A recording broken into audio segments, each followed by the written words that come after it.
Hey, I'm DJ Sixsmith. You're watching The Sit Down. God Friended Me, coming back to CBS. Hey. DC Leslie, what's going on? Good, how are you?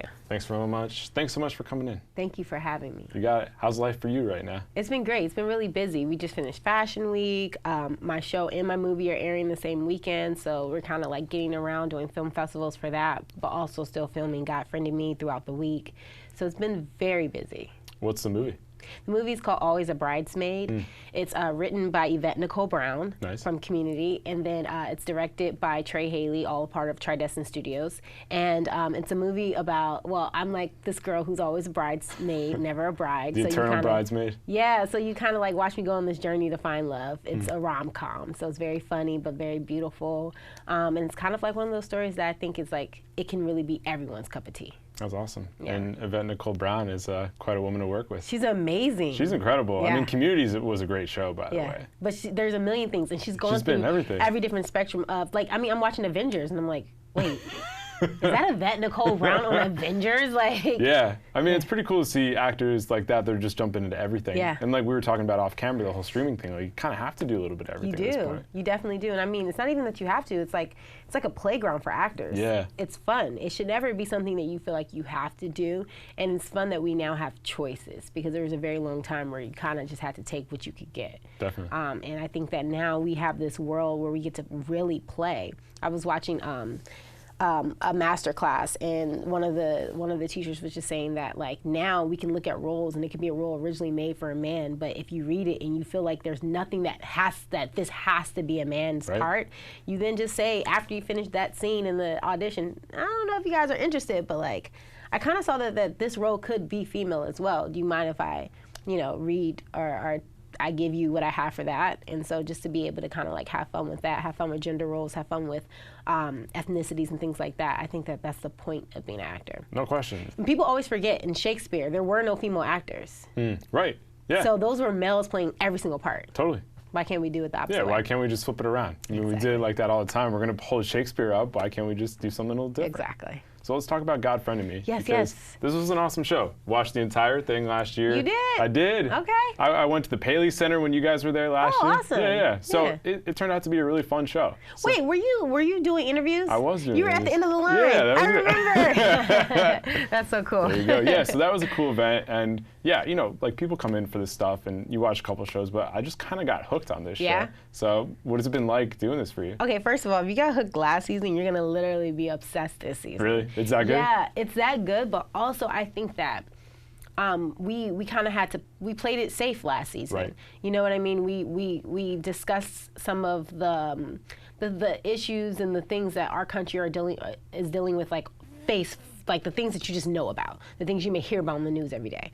But this season, I think we're getting a little deeper, and we're going in and we're kind of like grabbing those stories that aren't being told, they don't have as much of a spotlight. And you're gonna find out with a lot of our guest characters, like some of those interesting stories. And specifically with Allie, what's super interesting this season is that she has a huge secret. She has a huge secret that she's hiding from her father and her brother. You know how she feels about her father. Yeah. And this is big. I'm excited to hear this. Yeah. I'm excited to check this out. Yeah.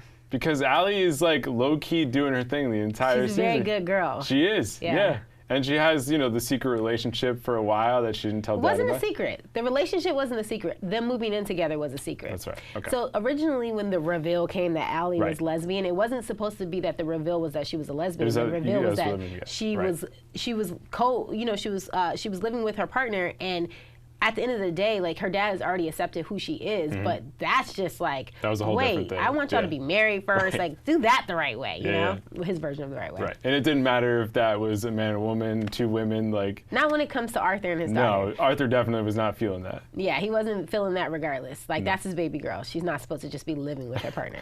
Definitely. And clearly it didn't work, because her and her partner broke up like a few episodes later. That's true. Yeah, we kind of just were like, all right, I guess that's not a thing anymore. But it's also just because her core values values are still her core values. So she still does believe in marriage and children, things like that. So when she had came to her partner and brought it up, and her partner was just like, oh, well, why all of a sudden are we talking about marriage and kids, and this is not something that we talked about in the beginning? She's like, well, this is how I was raised. I was raised with both of my parents in the household, and we believe in family values and things like that. So just because I think one of the beautiful parts about this show is that it shows that those same core values can be in any kind of relationship. Totally. Yeah, absolutely. And Allie was kind of that source of reason when it came to all the big issues that were going on between Miles and Arthur. So what was it like for you kind of playing in that whole world? It's fun. We're all very, very close. So I think that we play in it, and then when the cameras aren't rolling, we're just chilling and having fun. And then when the cameras are rolling, we're back to like playing to whatever the issues are. So it's like for Allie, her entire existence for a while in the show was making sure that she maintained the relationships that she was the closest to. Right. And I think that was very valuable, and I think that's what really got their family through a lot of what issues that they were facing. Because when you're thinking through emotion versus facts, you don't really get to see the other person's side of the story. And as an outside participant, she was able to really just pay attention to where each person was coming from and give the other person the perspective unbiased. But this new season, a little different. It's a little different because she has her own situation that's going to happen. Yeah. I'm excited for this. Yeah. This is cool. Yeah. So thinking about this show, you hit on something really interesting about playing it safe in season 1, because you're just trying to make sure this thing gets to a season 2. Of course. So how much of a relief was it when it finally did get the green light for season 2? So it was a relief for everyone, of course. If you're putting this much work and effort, and I mean, all of us, we moved out here to New York. Like, yeah, you were in LA, right? Yes, I was in LA. This is what I was telling you when I got here. Like, even getting here today, I'm just like, oh my gosh, what's going on? The subway system. The subway system, my allergies, like my lashes are falling off, my liner is pouring. Like, it's one of those days in New York, weather's starting to change. Yeah. Yes. So, you know, we all kind of got up from LA and we moved out here. So when you're making such a dramatic change, you do want your investment to pay off. And I'm so happy it paid off, but I'm not surprised from the perspective of, I think our country needed this. Yeah. I think we needed a pretty story. I think we needed something that a family can come together on a Sunday and everybody feel like they're represented and not feel like, oh, okay, this is only dad's show, this is only mom's show, this is only, you know what I mean? Like, yeah, it's for everybody. Everyone has a character on here that they can really relate to. So when we did get the renewal, I wasn't necessarily that surprised. I just need a few more seasons. When do you feel like the show cut through and that people started to talk about it and people just really got into it? I think the pilot was insane. Yeah. I think the pilot was insane. It kind of hits you right in the gut there to start off. Yes. Because you're always thinking about people that you come into contact with and how you're potentially related to them, or just if stuff's random or if it's happening for a reason. And that's what this show really picks up on, and kind of teaches you how to treat people and reminds you that we need each other. Sometimes, especially in a city like this, I think everyone is just like, we see so many people. We're always kind of like, I got to get to my point B. You know what I mean? Like, whatever happens, I'm sorry, my bad, my bad. Yeah. But it's just like, it teaches you how what I do to you can then affect how you treat someone else. You know what I mean? And it only takes a second to stop and recognize you and, and give you what respect you deserve if you're talking to me or if I'm talking to you. So that's what the show teaches you. And I think that as far as you saying the connectivity, that to me is like eerie. But it's like cool. Yeah. It's like very like psycho thriller if you really think about it. Oh, absolutely. And in this second season, there's going to be a lot of those connectivities, like a lot of those, like there's a lot of full circles in this second season. I like to hear that. You're going to be like, oh no, no. Yeah, because certain people pop back in towards the end, right? And you're like, oh yeah, I remember this guy from the beginning. You're going to see. This is great news. This is like the best thing I've heard today. So you got to go all over New York City too, like all different places. Yeah, so we film in a lot of different places in the city.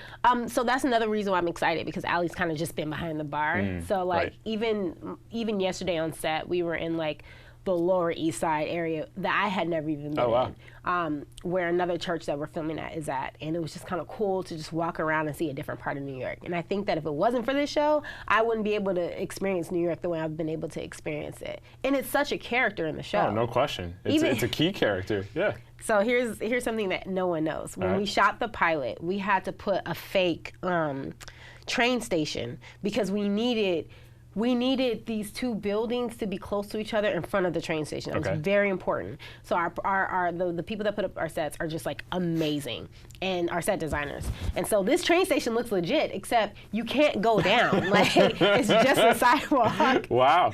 And I watched so many people think it was a real train station. Oh my gosh. And you know how like when you're in New York, you have so much speed Yes. when you're trying to get down there. So I watched them turn the corner and go, oh shoot. And there's like this guy, this like older guy walking past, and he's like, this isn't Broadway. Oh I know my where gosh. Broadway is. I'm reporting you guys. So it's just like, Dude, chill out. but it's their city. Yeah. This is very territorial. This is your city. Like, Yeah. I can't even come here and think that I can just change a train station. Who am I? People get pissed off about that. Yeah. What has been most surprising about New York culture to you? That I like it. Yeah. Well, because you've been all over the world. Well, yeah, but also I just have never done this many people in one. But I think that there's just so much to New York. There's so many layers, and I can see how someone can let 10 years go by and like still not have seen everything. Yeah, it's totally possible. You're just Yeah. doing your thing every single day, and you're like, Yeah. oh yeah, I've never been to the Empire State Building. But I or- haven't. Right, and neither have I. Or the Statue of Liberty or anything. Yeah, like yeah. there's certain things like if you're around this area, you do trips as a kid, like go to the Statue of Liberty or Ellis Island, but other things you just never do. Yeah. And it's not until somebody comes into town or you just decide to do it one That's day. why I had my boyfriend's coming in town tomorrow night, technically Thursday morning, and so I'm like really excited because I want to show him parts of New York that I also haven't seen. There you go. So it's gonna kind of be like, oh, we're gonna do this together and figure it Exactly. out. Yeah, because you have your spots that you go to, but there's so much to do. For sure. And you got to hit it. For sure. Yeah. For sure. No doubt. So the other thing I really like about the show is the music. Like the music's legit. Like Yeah. it's 21st century, and that I Yeah. think is another way that it cuts through. So what's it been like just seeing the whole production of this thing? Two things. One, our executive producers, Brian, especially Brian Wimbrandt, he's very hands-on with that part of it because he's like me, like he's obsessed with music, and so it is a huge part of the show. So when he's watching things or when he's listening to things, he's just like, oh, this would be great for that scene where Kara and Miles, where their first kiss. And you know what I mean? He'll fight for a song. And the second thing is what's super dope, speaking of my boyfriend, he's in a band called Jake and Papa. Nice. And they have a song in the show. Oh, really? Yes. That's in cool. one of the last episodes where where Miles is going to try to find Kara, and he comes to her office and she's not there. Right, and right. he's looking for her. And he calls her. This song called Clouded comes on. And it's Cool. just so like whimsical and beautiful. And I just think it's dope. That's a really cool moment for you there. Yeah. That's awesome. So where was the church where you guys filmed? So we film at several different churches. Matter of fact, this is from second season. Second season. How'd you yeah. get this? We got the inside track here. This church, this is the one that's in Lower East Side. Okay. Yeah. So it's a really big, beautiful church. They have like all these different flags of like all these different nations kind of hanging. And it's beautiful. I can't tell you too much because then I'm telling you too Right. much. But it's a really nice church, and it might be a very special church. I gotcha. Yeah. I think the interesting thing about the show is that the narrative coming into it with God, Friend, and Me and religion and faith and like the stories that you guys tell about faith without beating you over the head Without with being it. religious. Without being Yeah, religious. It's really a fascinating dance, and like hearing you guys talk about it at the Paley Center, like it doesn't matter what your faith background is, like Yeah. whether you want to say something about it or not, it does, and yeah, it's not religious. So what has it been like getting people past the front door and seeing what the show is actually about? I think that part has been a little bit more difficult when it comes to like the younger generation, because if you're talking about like 40 to 50 and up, the religion is what gets them, Right. because they're tired of seeing like so much violence and so much over-sexualized television. Right, and they want some good, wholesome television. And they want to watch it with their family. Yeah. You know what I mean? So we haven't really had it. But as far as the younger generations, they have to kind of watch it. They have to. So that's kind of on us to continue to spread the word amongst the crowd that's under 40. Like, hey, I know. Right. I know. It's not Game of Thrones. You know what I mean? But there's a beautiful story to this. The writing is amazing. All of that. I mean, we have Joe Morton and Brandon and Violet and Surge and just these beautiful actors with all these different layers and colors. It's worth taking a chance, and it never fails that you'll fall in love with the story once you give it a chance. And it's one of those shows too that you can just jump into any episode. And obviously Right. certain little storylines you may not get, but the main storyline in that one episode. It's procedural. Yeah, totally. And I love that about it. Yeah. Yeah. It's a good thing for sure. A good procedural on CBS is like amazing. Oh yeah, you ride that one. That's for sure. And the other thing is too, like whether it's Allie or Miles, like Kara, like the characters have universal connective points too. It's exactly. like Kara's a journalist trying to build their career. Miles is doing his podcast thing. You have your bar situation with Allie. Like those are all things people can relate to, and the pursuit of love, which always brings people. And the pursuit of love, and the pursuit of understanding who you are, like the pursuit of self. Yeah. You know, because I think that one thing about Allie in the second season is like she's really trying to figure it out. She spent a lot of time in her life kind of like once their mom died, feeling the need to really like be that connectivity or that connection between her brother and her father. And I think this season she's finally starting to spend more time trying to figure out who she is in this situation. What have you learned about yourself as an actor during this time? Oh man, I mean, it's like such a blessing because I feel like every day I go on set, I get to just learn.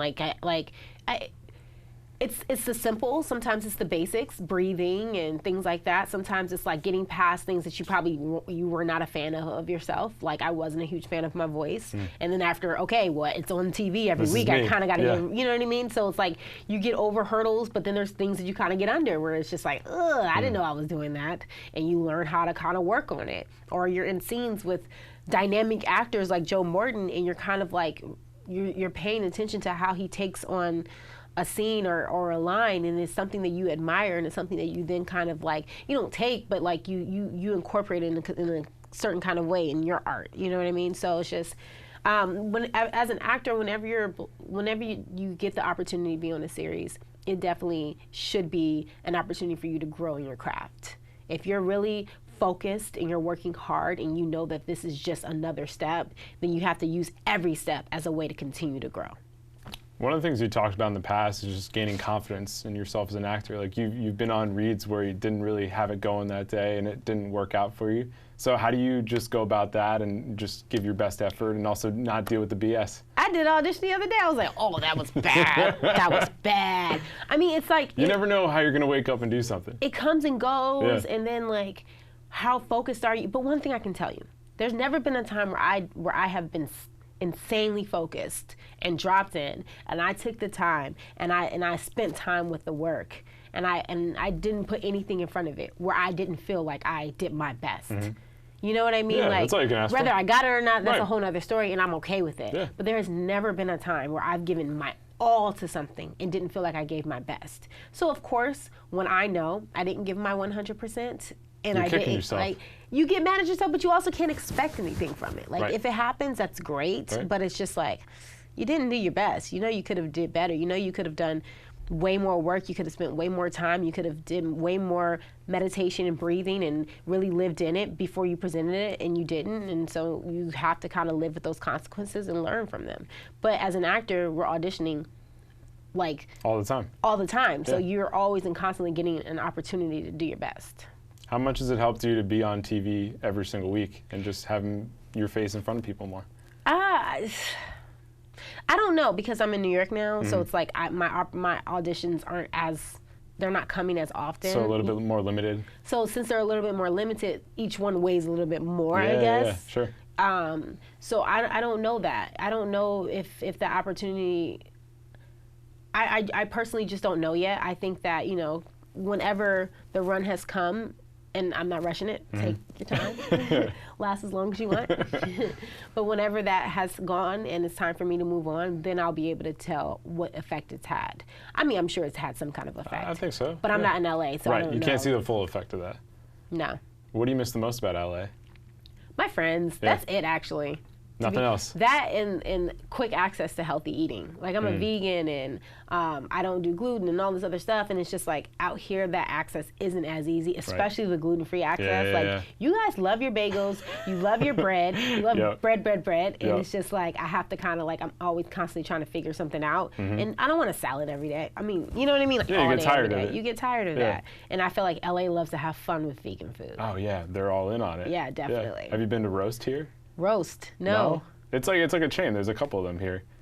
Yeah. It's a vegan restaurant? No, it's got some vegan options there. Okay. Yeah, I'll tell you about it afterwards. Definitely. It's not too far from here, actually. Yeah, It's a but good spot. That's the only thing I miss. I actually, especially this year, am really enjoying New York. Like, Why is really. that? I'm going to more shows. Okay, so what have you seen? I saw American Son. I saw, because we have Rachel Bay Jones, so I saw Dear Evan Hansen. Okay. I saw something very recently, Madeir. It's the story of the immigrant from Mexico that comes in with her family. Oh, okay. Yeah.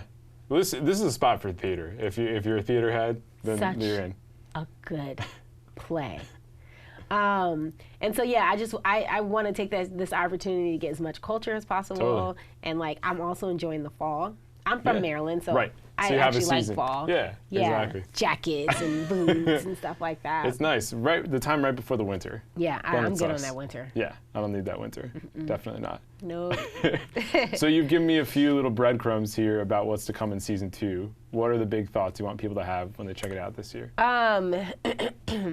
There's definitely going to be some challenges. There's going to be some relationships that are being challenged. Allie might find love. You never know. Yeah. Like I said, she has a very huge secret. There's definitely a lot of, now that I think about it, there's a few relationship challenges that are going to come up with some of our favorite people. So if you're like in love with certain couples, I don't know. It may not last. It's time to buckle up. Maybe Could get a little bumpy. Maybe it won't. It's definitely going to get a little bumpy. All right, we can so it guarantee comes that. out September 29th. Yes. And the day before is the premiere for Always a Bridesmaid, which is September 28th, and Nice. that premieres on BET. Awesome. There you go. Javicia, really nice to Thank meet you you. for having me. Check her out on all her things. That's Javicia. I'm DJ. We'll see you next time here on The Sit Down.